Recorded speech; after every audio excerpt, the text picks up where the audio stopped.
प्यारे बच्चों, सुप्रभात। तुलसीदास जी के पद संख्या 1 और दूसरे वीडियो में हम सभी आपके समक्ष उपस्थित हैं। बिहार विद्यालय परीक्षा समिति इंटरमीडिएट सेकेंड ईयर के काव्य खंड के तुलसीदास काव्य खंड पाठ संख्या 3 के दूसरे पहले पद को आज हम लोग पढ़ेंगे दूसरे वीडियो में। तुलसीदास जी माँ जगत जननी जानकी जी से अनुरोध करती हैं। मैंने इससे पहले आप लोगों को बताया है कि तुलसीदास जी दास्य भाव के कवि हैं। वे मातृवत और पितृवत भगवान श्री राम को मानते हैं। भगवान श्री राम को पिता तुल्य और माँ सीता को माता तुल्य मानते हैं। बहुत सारी कथाएं हैं जिनमें एक है जयंत के द्वारा चोंच मारने की। दास्य भाव किस प्रकार से है, मैं इसको थोड़ा सा स्पष्ट करना चाहता हूं। जयंत कौवे के रूप में आता है और मां सीता को चोंच मारता है। यह प्रसंग तुलसीदास जी ने भी बताया है और इसी प्रसंग को आदि कवि वाल्मीकि जी ने भी बताया है। आदि कवि वाल्मीकि जी के रामायण को आप पढ़ेंगे तो देखेंगे उन्होंने कहा है कि जयंत पयोधर पर चोंच मारता है और तुलसीदास जी कहते हैं कि मां के चरणों पर जयंत चोंच मारता है। दृश्यते वस्तु यथात्म्याम अनेनिति दर्शनम। एक कवि, एक साहित्यकार राम और सीता को पात्र समझकर लिख रहे थे। क्रौच पक्षियों के मिथुन क्रीड़ा में क्रौच पक्षी के मारे जाने से व्यथित होकर वे राम और सीता की कथा को लिख रहे थे। दूसरे भक्त कवि हैं जो अपने ईश्वर की कथा को लिख रहे हैं। यही दृष्टिगत अंतर जयंत के प्रसंग में भी होता है। महर्षि वाल्मीकि लिखते हैं कि पयोधर अर्थात जो दूध को धारण करे वहां चोंच मारता है। ऐसी बातें कभी कोई भक्त कवि नहीं कह सकता है। इसीलिए तुलसीदास जी पैर पर चोंच मारे जाने की बात करते हैं। यहाँ तुलसीदास जी दास्य भाव से कहते हैं, कबहु के अम्ब अवसर पाई मोर योसुधि ध्यायबि कछु करुण कथा चलाई। दीन सब अंगहीन छीन मलिन अघि अघाई नाम लय भरे उदर एक प्रभु दासी दास कहाई। बूझी हैं सो है कौन कहीं भी नाम दशा जनाई। सुनत राम कृपालु के मेरी बिगारी और बनी जाई। जानकी जग जननी जनकी किए बचन सहाई। तरय तुलसी दास भव तव नाम गुण गन गाई। एक बार आप लोग अपने पुस्तक से एक दो बार इसको अपने से पढ़िएगा तो कुछ बातें स्पष्ट होने लगेंगी। कबहू के कभी भी किसी भी समय अच्छे प्रसंग को देखकर कबहू के कभी भी अम्ब मतलब मां, अम्ब मां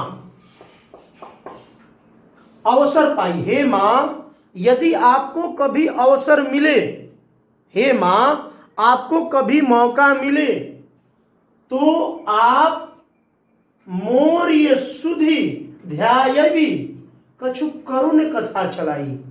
कुछ ऐसा प्रसंग निकाल दीजिएगा जिससे उनके मन में करुणा की भावना आ जाएगी। ध्यान दीजिए, अच्छी अच्छी बातें भी समय के अनुसार ही अच्छी लगती हैं। उदाहरण, किसी की मैयत जा रही हो, कोई मरा हुआ हो, वहां आप लगिए गाना गाने, तो क्या होगा? पटक के लोग आपको दे देंगे। क्या देंगे? प्रसाद देंगे। क्यों? क्योंकि कोई मरा हुआ है, वहां आप गाना गा रहे हैं। किसी के यहाँ शादी विवाह हो और आप वहां श्वेत वस्त्र पहनकर रोने बैठ जाइए तो वहां भी आपको प्रसाद मिल जाएगा। क्यों? क्योंकि समय के अनुसार ही सब कुछ अच्छा लगता है। समय पाई तरुवर फरे, समय पाकर ही वृक्षों से फल निकलता है। तो कहते हैं कवि श्रेष्ठ कि मोर ये सुधि ध्यायबि कछु करुण कथा चलाई। कुछ ऐसी करुणाजनक कथा आप शुरू कर दीजिएगा और उसके बाद मेरी बातें रखिएगा। आप मेरी बातें रखिएगा, लेकिन कब? जब आप कुछ प्रसंग ऐसा निकाल दीजिएगा जिससे कि भगवान श्री रामचंद्र जी के मन में करुण भावना आ जाए। दीन, दीन मतलब बहुत ही निरीह, दीन गरीब, सब अंग छीन मलिन, सब अंगहीन, सब अंगहीन अर्थात तो पूरी तरह निरुपाय है, उसके पास और कोई चारा नहीं है, असहाय है, दीन है, छीन मलिन अघी अघाई, वो बहुत ही दरिद्र है, बहुत दुखी है, बहुत बेचारा है, आपको छोड़कर और उसका कोई दूसरा सहारा नहीं है। इन बातों को आप कहिएगा। नाम लय भरे उदर, आपका नाम लेकर ही वह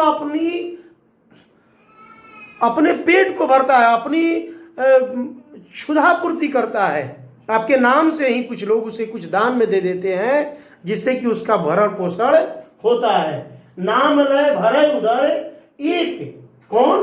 प्रभु दासी, दास कहाई, प्रभु दासी,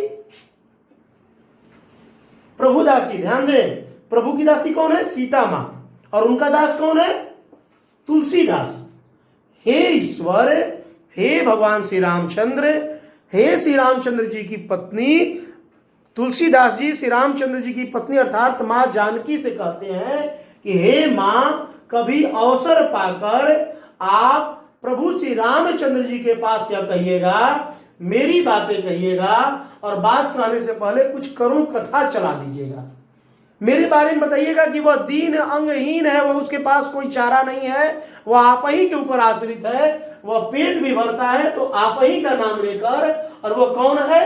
तो आपके दासी का दास। सबसे सहज तरीका है मां के द्वारा अपनी बातों को रखना। बच्चे अपने पिता के पास डायरेक्ट अपनी बातें नहीं रख पाते हैं, तो करते क्या है? अपनी मां से कहते, थोड़ा सा पापा से थोड़ा कहिए, नहीं, ऐसा होता है। बूझिए, बुझिए, बुझयान, बुझना समझ जाना, बुझना भोजपुरी का शब्द है। कवि, जितने भी भक्त कवि थे, एक जगह स्थिर नहीं रहते थे, चारों तरफ घूमते रहते थे। बूझी है, सो है कौन? भगवान श्री रामचंद्र जी बूझेंगे मतलब समझेंगे, जानेंगे कौन है वो, तब वो पूछेंगे कौन है वो। जब उनको समझ में नहीं आएगा तो पूछेंगे आपसे, बूझी है सो है कौन, कहीं भी, तब आप कहिएगा नाम दशा जनाई, मेरा नाम बता, मेरा नाम बता दीजिएगा, मेरी दशा बता दीजिएगा। सुनत राम कृपालु के मेरी बिगाड़ियो बन जाई। जो ही श्री रामचंद्र जी मेरे बारे में सुनेंगे, मेरी जो भी बिगड़ी हुई चीजें हैं वह बन जाएंगी। जानकी जन जननी, जनकी किए बचन सहाई, हे महाजननी जानकी, हे जगजननी, आप निश्चित रूप से मेरे ऊपर सहाय होइए। तरय, तर जाए, तरने अर्थात अर्थ न धर्म न काम रुचि, गति न चाहौ निर्वाण, जन्म जन्म सिया राम पद, यह वरदान न आन। तुलसीदास जी ने कहा है, मुझे अर्थ नहीं चाहिए, धर्म भी नहीं चाहिए, न मुझे निर्वाण चाहिए, मुझे मोक्ष की भी कामना नहीं है। क्या कामना है? जन्म जन्म मैं श्री रामचंद्र जी के पदों का स्मरण करता रहूं, जन्म जन्म सिया राम पद, यह वरदान न आन। तो तरय तुलसीदास, तुलसीदास तर जाए मतलब मोक्ष को नहीं, मोक्ष उनको नहीं चाहिए। मोक्ष दो प्रकार का होता है, सायुज्य मुक्ति और सामीप्य मुक्ति, सायुज्य मोक्ष और सामीप्य मोक्ष। तो वे दोनों भी उनको नहीं चाहिए। क्या चाहिए? तरय तुलसीदास भव तब नाम गुण गण गाई। तुलसीदास जी को तब तृप्ति मिलेगी, तब उनको मोक्ष मिलेगा, जब वे श्री रामचंद्र जी के नाम और गांव के बारे में, नाम और गुण के बारे में जब चर्चा करेंगे, तब वे तर जाएंगे।